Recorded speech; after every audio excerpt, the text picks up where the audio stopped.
Hey everyone, William here. I just want to give a little heads up of what's going on before this video starts proper. Basically, now that I no longer am part of a podcast that talks about Ninja Warrior stuff, I don't really have a place to talk about American Ninja Warrior. And I like talking about A&W. And I've been trying to figure out exactly how I'm going to handle things. So I decided that what I'm going to do is I'm going to attempt to do weekly videos giving recaps.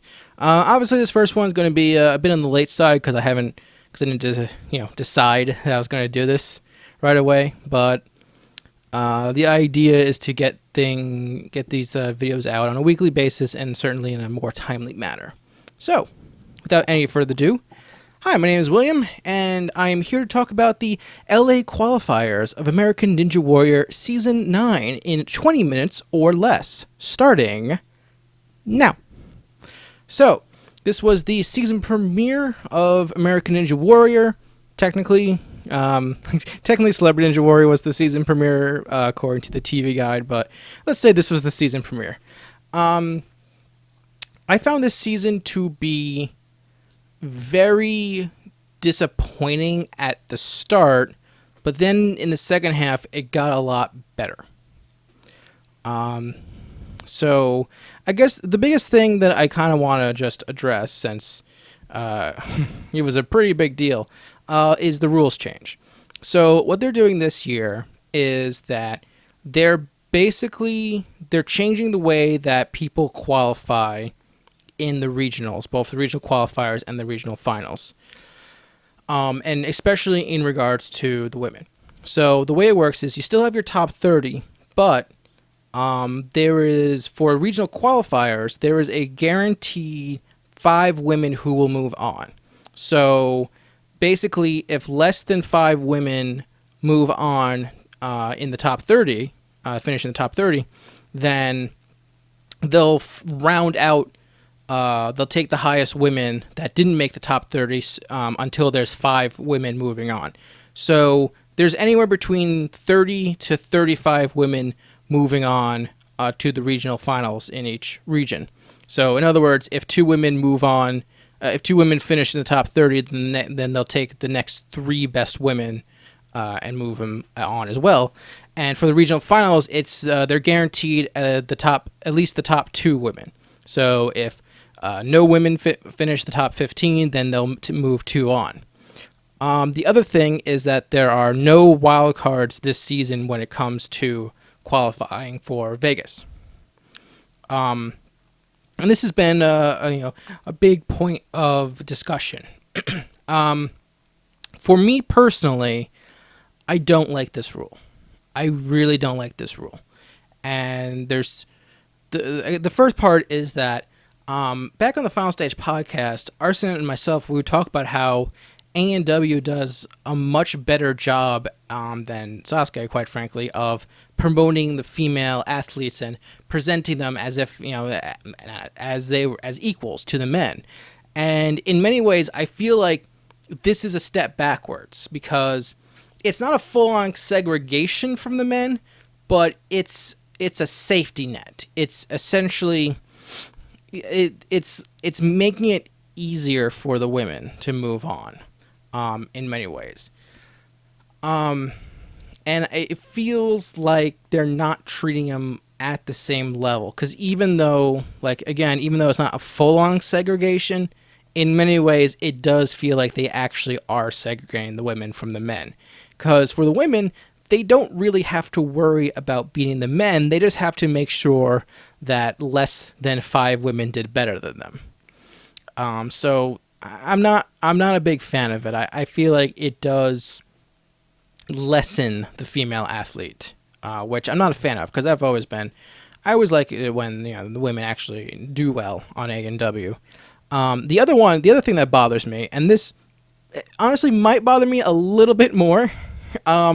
I hate the fact they're getting rid of the wild cards.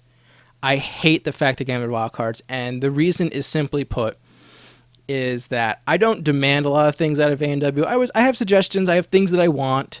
The only thing I really truly want out of A&W every season is I want there to be 100 people competing in Las Vegas. I don't care how many wild cards you need. I want there to be 100 people.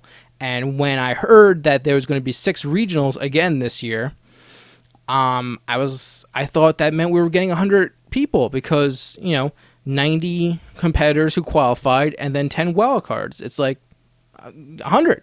But now the most we're getting is 98.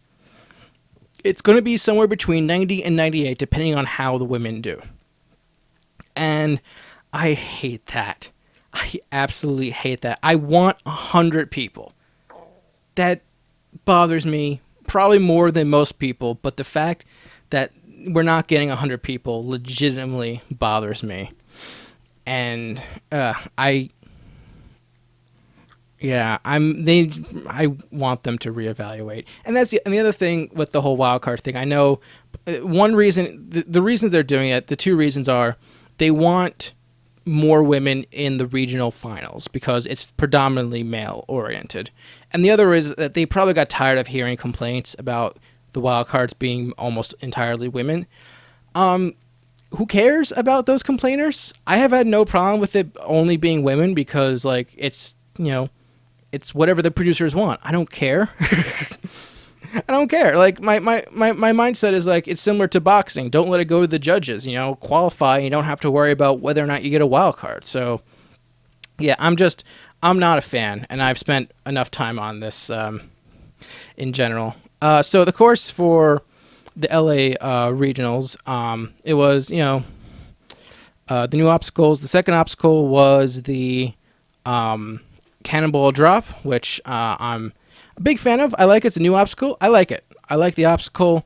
I was watching Crashing the Course, and which I really like. I really like they do Crashing the Course. They mentioned how there's a little lip at the top, and that was such a nice detail because when I was watching the show, I noticed the lip. I noticed that there's a little lip to make it harder to grab up to the top so you don't get at the very, very top.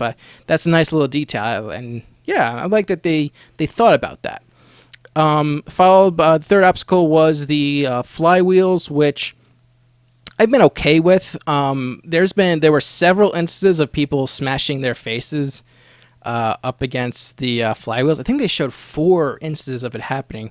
2 of them, which involved people busting their face open, and one guy really messed up his nose, possibly broke it. That's. They might want to reevaluate if that's an actual safe obstacle. Maybe they shouldn't. Maybe it should make it so that they don't have to trampoline up to it, because that seems to be the main problem that was going on. They were getting too much bounce into it. After the flywheels was block run, which I'm fine with. I thought was a nice little obstacle. Then after that was the battering ram, which was one of the obstacles that was submitted from the fans. I really like the battering ram. I think it's a cool concept, and I just really like it. And then, of course, the final obstacle was the warped wall.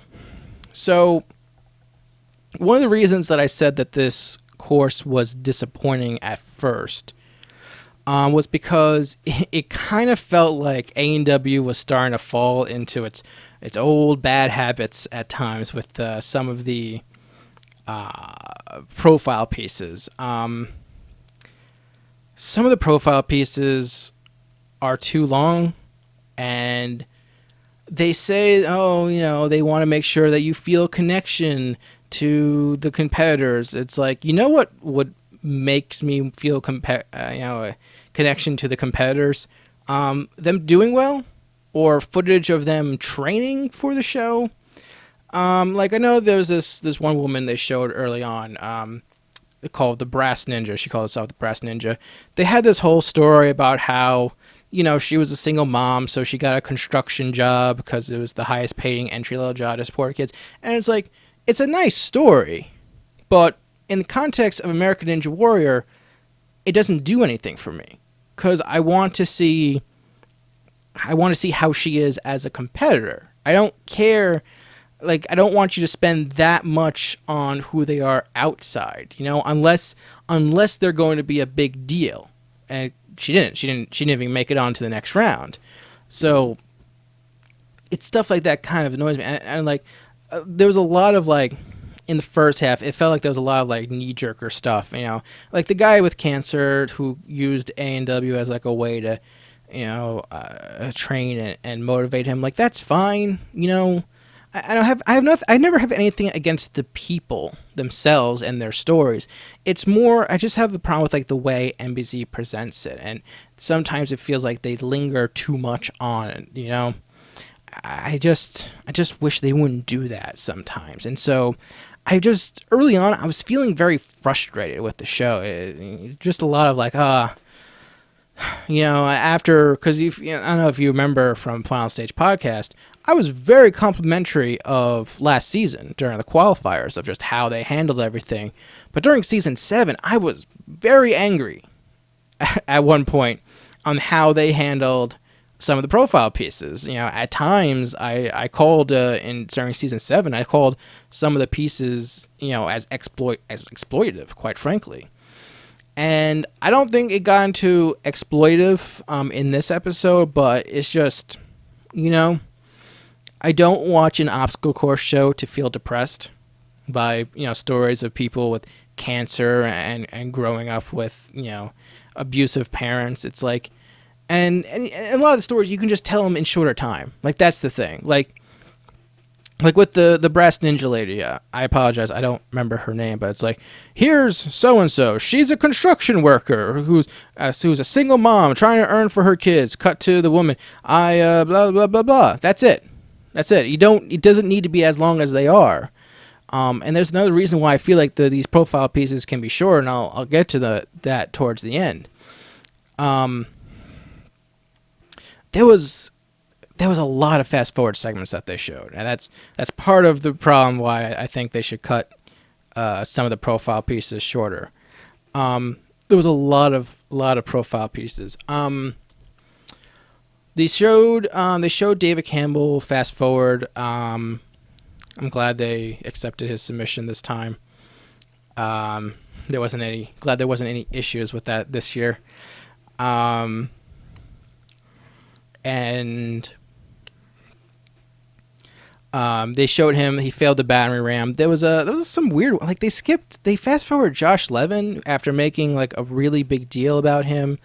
I know one of the guys from MIT competed, and he got fast forward. Nice to see people from College Madness, Team Ninja Warrior College Madness competing. Alan Keneally failed the battering ram. I didn't think about this before, but they should have made a bigger deal about Nagano being there. Instead, he was part of a fast-forward segment supporting Brian Kretsch. It was cool that they showed it in the first place, but they probably should have done a little bit more. They could have done more with it. Maybe they would have done more with it if Brian did well enough to clear. Unfortunately, he slipped up on block run. In regards to people like David and Brian Kretsch and Alan Keneally, one of the things I thought about is that, like, for those who don't remember, A&W 9, the LA Regionals, was taped like 2 days after the National Ninja League Season 2 finals. And this year it was held at Alan Keneally's gym, which Brian Kretsch works at. And Brian Kretsch was the one who arranged for... He hosted a lot of the National Ninja League itself. He arranged for Nagano to come here in the first place. The two of them were very busy men. And David Campbell competed in the National Ninja League finals also. And I wonder if that weekend had a negative effect on their LA qualifier run. It worked out for most of the people, but unfortunately it didn't work out for Brian Kretsch, and that makes me sad. I was really hoping he would have moved on. It really sucks. Because the other thing is that, like, about National Ninja League being so close is, like, I actually talked to Josh Levin at the National Ninja League finals, and we joked about how he chose not to compete in the National Ninja League finals because of LA. And so he wanted to rest and he didn't want to do anything that would mess him up. And so I wonder if that had a negative effect on them. So just to not make it seem like I hated all of the profile pieces, I liked a lot of the ones that happened in the second half, like ones that talk about how like Kevin Bull and Flip Rodriguez used like their I guess celebrity, so to speak, for like charity work and help kids. Like that's fine. Like that's because that feels like it's related to A&W. I have no problem with that. It's just the only problem is when it doesn't feel like it relates. And then what was her name? Zai. Oh boy. Sanique Lavette. I was really impressed with her run, especially because she's a rookie. Hopefully it'd be nice to see her make it up the warp wall this time. So Tiana, they did Tiana Webberly's run midway, and I saw Bijan from the Armchair Ninja podcast in the crowd cheering on. So hey Bijan, how's it going? And even when it comes to the profile pieces, what was it, Benjamin Humphreys? The concept of his run, with him wanting to show his younger brother that you can achieve stuff if anything's possible. Like I'm fine with that. It was a little long talking about the whole hairstylist part of things. That you didn't have to. It didn't feel as necessary because it felt like out of focus. But wanting to help his brother, that's fine. It's fine. For me, you have to make it relate to A&W, and speaking of hairstylists, like I remember last year they had this one profile piece of a guy where it's he's a hair barber, and he was like, being a barber is a lot like being American Ninja Warrior. You gotta think on your toes. You only got one shot. And it's like, really, dude? It's like you're standing around cutting hair. Like it's a bit different than running up a warp wall. Okay. So yeah, just have it based around A&W some way and have it make sense, and so it can be fine. That's all I want, but the one that I liked the best out of all the profile pieces was the last one, which was Grant McCartney's run. They showed him visiting Nick Hansen in Alaska. Grant's from Hawaii, visited Nick in Alaska. They fast forward Nick Hansen's run, which is kind of weird, but I really like that the whole going to Alaska to train, and it was humorous at times, and it was fine. It was a good one, and Grant going fast, he had a really good run. I really appreciate his run.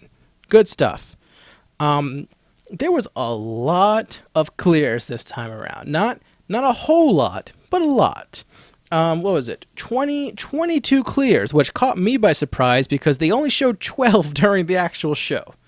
Correction, they only showed 11 during the actual show between full runs and fast forwards. And this is actually one of the things that I wanted to look into when it comes to when I talk about the whole profile pieces and stuff. I have this weird feeling that A&W has pacing issues at times, but I never been able to prove it. So I'm kind of keeping track of how many runs are actually shown on the show. So for me, I counted 15. 15 runs were shown. One of them, and of those 15, one of them was shown midway, so 14 and a half. And then I might have miscounted because there was a lot. Let's see, 5, 10, 15, 20, 25, 28. 28 fast forward segments during that time. And some of them were weird because some of them were shown at the end of a segment. Usually they show fast forwards right when they come back from commercial break. Some of them were shown right before they went to commercial break, which was a bit different, a bit odd. Also, they had the Universal Studios segment, which ate up time. I get that they want to cross-promote their theme park, but this one was... Eisman's a much better host than a tour guide, honestly. But yeah, but I guess just to kind of drive it home, like A&W has 10 commercial breaks. It's a 2-hour show, and you only show 15 runs. It's like, I don't know. Is that more of the production? Is it just the course is too long for the show itself? I don't know. This feels like it's been a problem with the regional qualifiers in that, like, I believe I read there was like 118 runs this time around for LA, and it's like, they only referenced like, what was it, 15 plus 28, like what, like about 40, almost, and that's generous. Yeah, like 40 runs, and so could be better. But yeah, so let's run through. I'm about to run out of time, so let's just run through the list of the top 30 right here, from best to worst. So we have 22 clears. That would be Grant McCartney, Adam Rael, Kevin Bull, Brian Wilczewski, Sean Bryan, Ryan Robertson, Nick Hansen, Flip Rodriguez, Gabe Hurtado, Anthony Trucks, Brent Bundy, Robin Peachman, Jackson Meyer, Kapu Gason, Josh Levin, Riles Nigana, Wesley Silvestri, Charlie Andrews, Benjamin Humphrey, Sander Otters, Anton Riegel, and Steve Cedar.